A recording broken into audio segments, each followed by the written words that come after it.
है दोस्तों, मेरा नाम है दानिश और आप देख रहे हैं दानिश मैजिक वर्ल्ड। तो वेलकम है आपका मेरे यूट्यूब चैनल पे और आज की इस वीडियो पे। तो स्टार्ट करते हैं आज का अपना मैजिक ट्रिक। आज का हमारा मैजिक ट्रिक इस कप के साथ है, तो हम अपना मैजिक ट्रिक स्टार्ट करते हैं। तो हमारे पास यहाँ पर एक खाली सा कप है, आप देख सकते हैं, इसमें कुछ भी नहीं है। तो हम अपना मैजिक ट्रिक इसके साथ स्टार्ट करते हैं। तो हमें अपने कप को ऐसा पकड़ेंगे, तो हम इसके आगे हाथ लाएंगे, तो हम इसके साथ मैजिक करेंगे।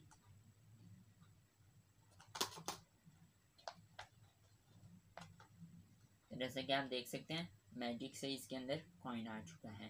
तो दोस्तों, ये था हमारा आज का मैजिक। पसंद आया तो लाइक कीजिएगा, शेयर कीजिए। आज का मैजिक ट्रिक जानने से पहले अगर अभी तक आपने हमारे चैनल को सब्सक्राइब नहीं किया तो सब्सक्राइब कर लीजिए, ताकि हमारे आने वाली हर वीडियो की नोटिफिकेशन सबसे पहले आपको मिल सके। तो जानते हैं आज का मैजिक ट्रिक। आज का मैजिक ट्रिक हमारे इस कप और कॉइन के साथ है। तो हमने क्या करना है, इस कॉइन को अपने इस उंगली और इस उंगली के दरमियान रखना है। हमने जब इसे रख लिया तो पहले से इसके ऊपर एक कप रखना है।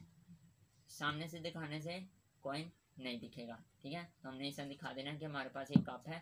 जब हम इसके आगे हाथ रख देंगे कि हम अपना मैजिक स्टार्ट करने लगे, तो हम क्या करेंगे, इस कप को जब पीछे करेंगे, जब हम इसके आगे हाथ रखेंगे तो इस कॉइन को इस उंगली से आगे लेंगे जिसे नहीं दिखेगा।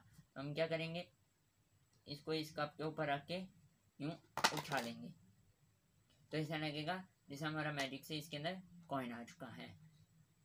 और सामने जब दिखा देंगे तो उन्हें कहेंगे ये हमारा कॉइन आ चुका है मैजिक से, ये हमारा मैजिक हो चुका है। ये था हमारा आज का मैजिक ट्रिक। मिलते हैं इंशाल्लाह नेक्स्ट वीडियो में, तब तक के लिए अल्लाह हाफिज़।